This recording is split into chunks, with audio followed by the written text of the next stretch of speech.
Hello, my name is leonpcole. I'm an actor, comedian, director and writer known for Sky Cinema's The Radleys and CBBC's Horrible Histories, Gory games. I'm also a narratologist. So, narratology is the study of what the foundations of a story is. This is then implemented into theories and ideas that can be found in most narratives. Examples of narratology is the three-act structure, Torodov's narrative equilibriums, and Bartes' codes such as enigma codes and action codes. I will be sharing my narrative theories. These are my own original work, of which anyone is allowed to reference for academic purpose. Please note, if I have unintentionally plagiarised anyone else's theories, please let me know with evidence. By rights, that also means nobody else is allowed to plagiarise my narrative theories. So let's go to my first theory, the example. The example is a character or event that is used to show the audience how powerful the antagonist or the story's problem is. It is a demonstration of what's at stake for the protagonists on their quest. So if the story's main problem is about an earthquake, a reference to a previous earthquake and its effect should be stated. Or, if the story's main problem is about trying to kill a dragon, a character must die at the hands of the dragon before the protagonist tries to slay the dragon.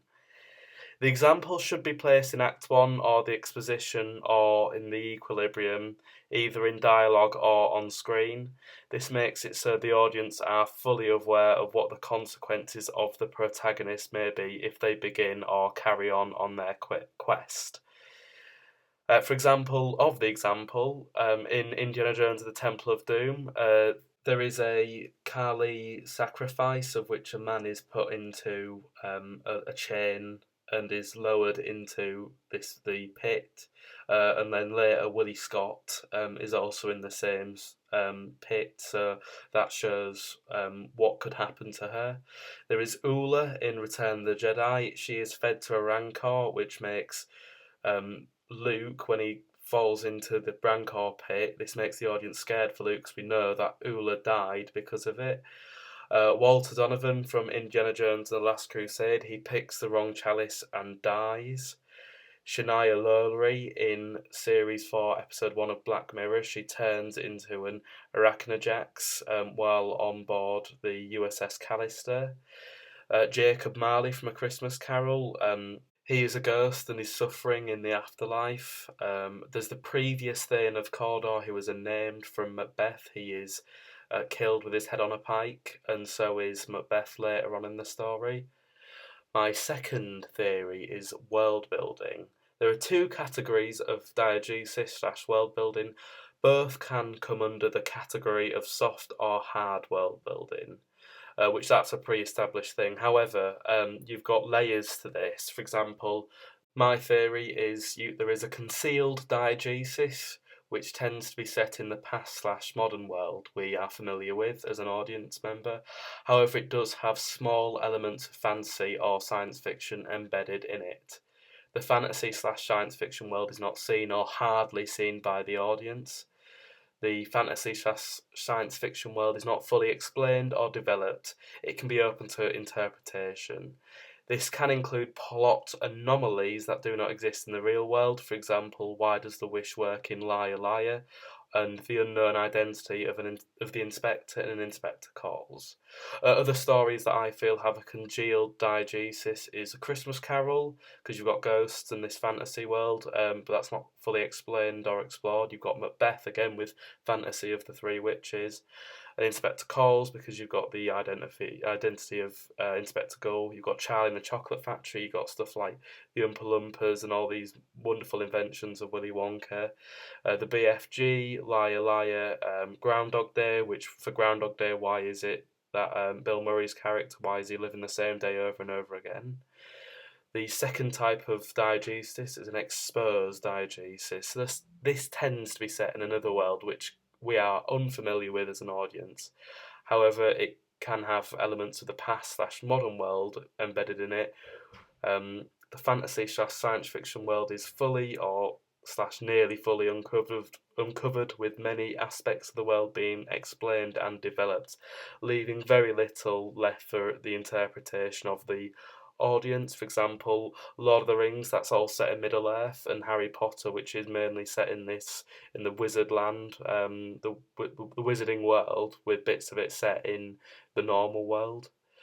The third diegesis is a semi-revealed diegesis, so this tends to be set in another world which we are unfamiliar with, however can have elements of the past/modern world we are familiar with as an audience member.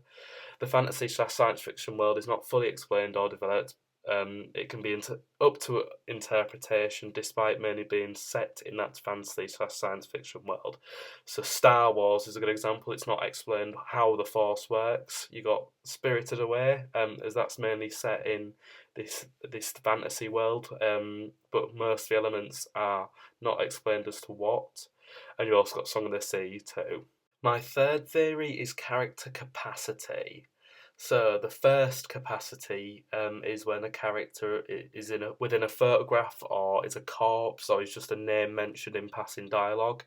The character cannot show immersion with body language or facial expression.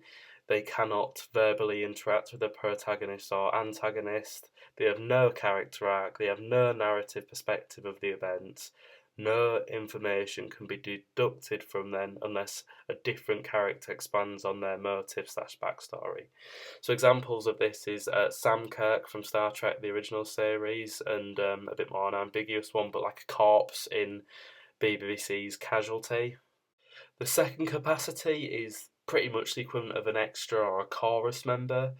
This character can show immersion with body language and facial expression, but they cannot verbally interact with the protagonist/antagonist. No personal information of the character is given, only collective information of a group that the character is within. They have no character arc, and they have a very narrow narrative perspective. So an example of this is a stormtrooper in Star Wars, or the unnamed Bohemians in We Will Rock You. The third character capacity is a bit part. The character can show immersion with body language and facial expression. They can verbally interact with the protagonist/antagonist. They tend to only have one or two personality traits or one character motive. Little personal information about the character themselves is given. Collective information of a group that the characters within is also given. They tend not to have a character arc, and they have a small narrative perspective.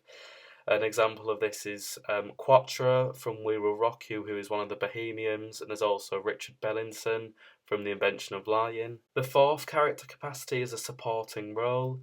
The character can show emotion with body language and facial expression. They can verbally interact with the protagonist/antagonist. They tend to have 2 or 3 personality traits and 1 or 2 character motives. A good chunk of personal information of their backstory and perspective is given, although it could be more fleshed out. Tends to have a large chunk/majority of plot is from their narrative perspective, but again could have more. They tend to have a character arc or have learnt a lesson. If not, they're flat with a reason. Examples of the fourth character capacity is Juliet's nurse from Romeo and Juliet, and Yoda from Star Wars The Empire Strikes Back. The fifth character capacity is a leading role, so this character can show emotion with body language and facial expression. They do interact with other characters. They tend to have 3 or more personality traits and 2 or more character motives. Lots of personal information of their backstory/perspective is given. They have a fully developed character arc and have learnt a lesson. They tend to have majority, if not all, of the plot is from their narrative perspective. So examples of this is Luke Skywalker from Star Wars and Dorothy from The Wizard of Oz. So, as narrative and storytelling is an art form, there is obviously exceptions and categories in which characters cannot fit into. So exceptions to the rule come under the youth capacity. U stands for undefined. So say your leading role, which is a 5th capacity character, if they've not learnt anything, if they don't verbally interact with anyone else, or they just don't match the requirements, then they go under the youth capacity. So an example of this will be Nicholas Flamel from Harry Potter and the Philosopher's Stone. He is a key character within the narrative. He creates the Philosopher's Stone, and there is quite a lot of information about him, despite him never actually appearing in person in the book or in the film. So that is where the youth capacity will come in. That is to stop the problem of there being no category for any character to be under. So, for example, Nicholas Flamel should be in the first capacity, as the requirements of the first capacity is either a photograph of a character, a corpse of a character, or a name mentioned in passing dialogue. Because Nicholas Flamel never appears in the novel slash film, he would be under a name mentioned in passing dialogue. But that also means that this character should have no personality or anything like that, no information about them, but he does, because you could argue Nicholas Flamel was inventive and smart as he made the Philosopher's Stone. You could also say he was selfless as well, because he sacrificed himself from immortality in order to stop Voldemort from returning using the Philosopher's Stone again, because at the end of the film slash novel, him and Dumbledore have a word with each other and say, it's time for me to die. So again, that's don't fit the first capacity, hence why there is a youth capacity. Going into some meta territory here, another example of where a character can come under the youth capacity is if it's a fictional character within the narrative's world. So not part of the primary cast or anything like that. It's like, for example, Dixon Hill in Star Trek The Next Generation. Dixon Hill is a novel character that Captain Picard on the holodeck pretends to be. In Patrick Stewart's Picard's world, in that fictional world of Star Trek, there is a fictional world that is Dixon Hill. So, thus meaning the fictional character within the story's world cannot interact with the protagonist, as they aren't real to the protagonist, because Dixon Hill is not a real character in Star Trek. Or do you argue the fact that they aren't real is relevant and you still apply the same character capacity labelling to the fictional character, as though their existence in relation to the primary protagonist's world is not related? It's difficult to wrap your head round, hence why it could be argued you put it either under the youth capacity, and hence why the youth capacity is there, is so that when there is these debates and questions of you're not 100% sure where to put a character in its capacity, it's there in case all the pre-existing rules don't apply. Going on to my fourth narrative theory, it is the horse opera narrative structure. So, narrative can have a structure where they do not have a three-act structure or three equilibriums. They can just be events on a timeline that do not have an overall climax or an overall inciting incident. So BoJack Horseman and soap operas such as EastEnders and Coronation Street use this narrative structure. There is no end, unless it's the death of a protagonist, as we cease seeing their narrative perspective as we are following their narrative. There's no end to it, essentially. It is like real life. There's what happens after the day after you get what you succeed. There is no happily ever after. There is no the end. So it's called the horse opera narrative structure, is because BoJack Horseman goes into this sort of new way of narrative. I feel this new timeline way of narrative.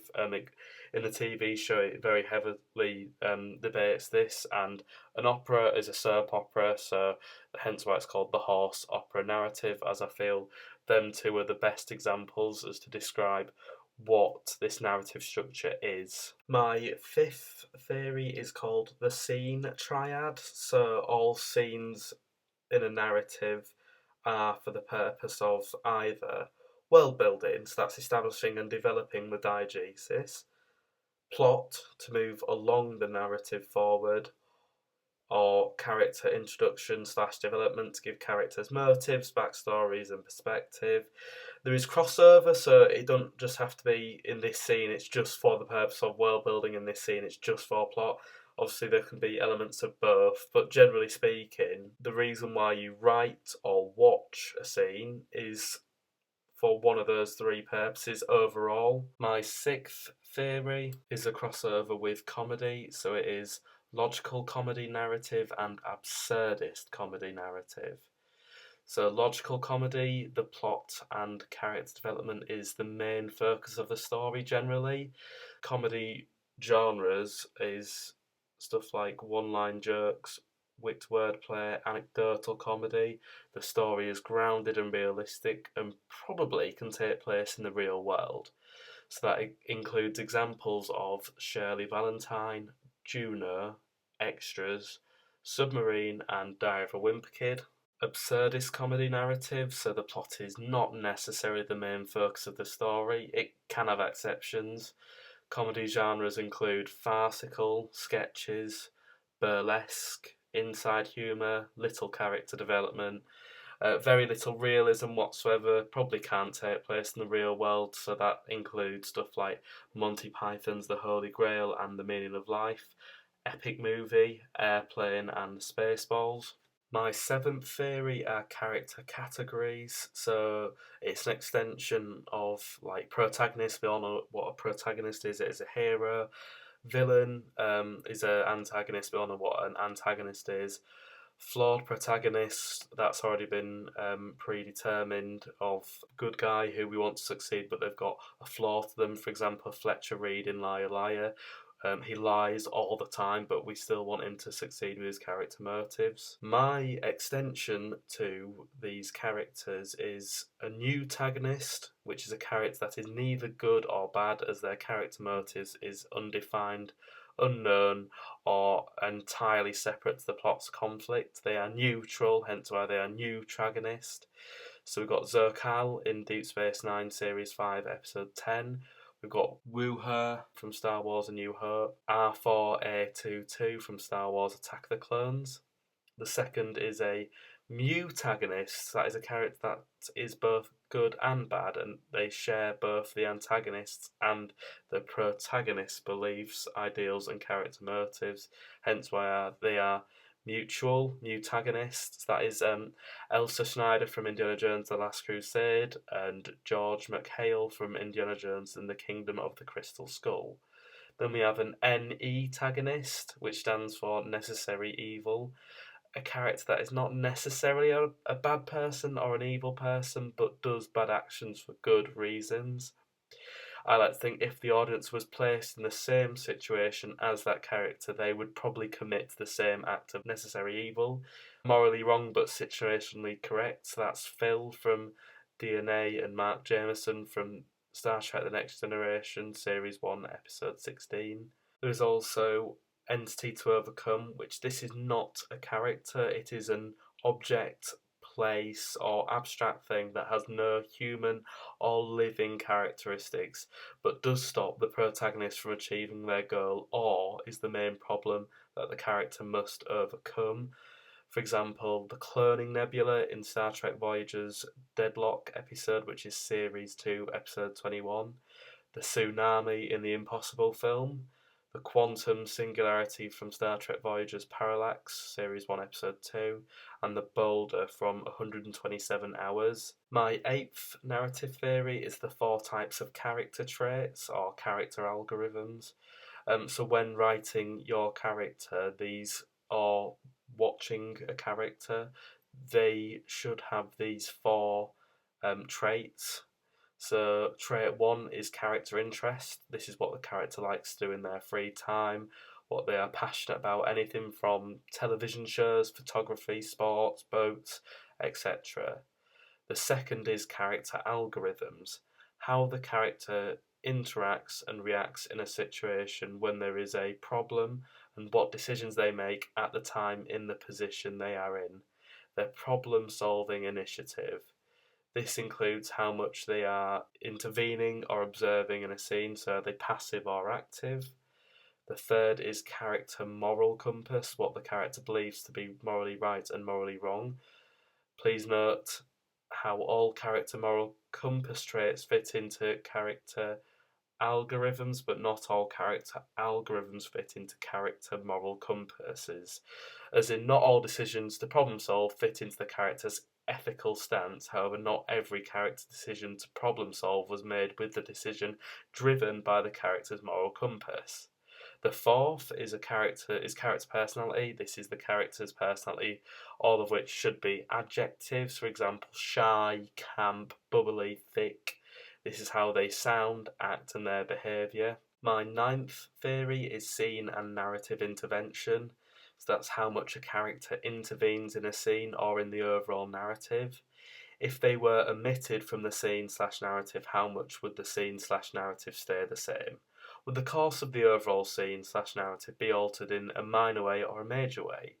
This is not limited to characters who do not appear in any scenes at all but change the course of the narrative through exposition.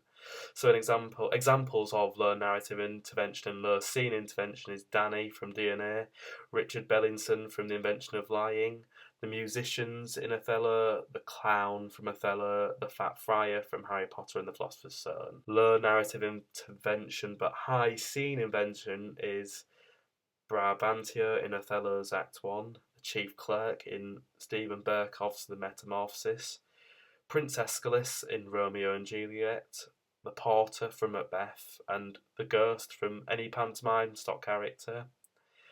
High narrative intervention and high scene intervention is Rose Tyler from Doctor Who, Iago from Othello, Macbeth from Macbeth, the Duke from My Last Duchess's poem, and Shrek from Shrek.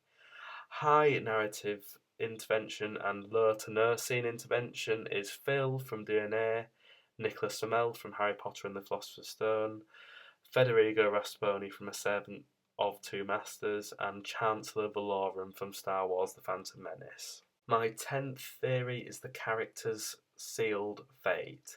So this is the point of the story wherein there is no point of return for the character.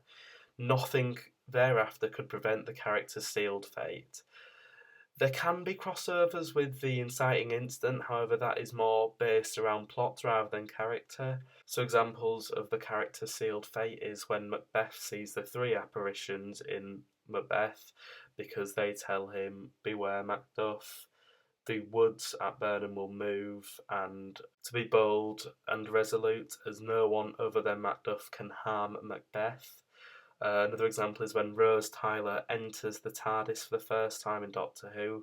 She's seen the TARDIS now, she's seen this science fiction fantasy world. There's nothing that can change the rest of the episode's projection as to what will happen. Andy Millman gets his TV show produced by the BBC in Extras. He is irrevocably gone from an extra to a writer. His status in the film and TV industry has changed. There's nothing he can do to get that back. So that's why all three of them, their character sealed fate.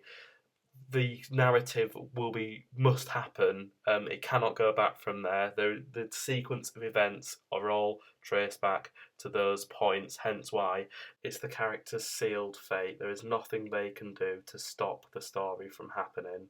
My final theory is narrative parameters. So that's events, settings, characters and character actions. That is very much plausible within the story's world.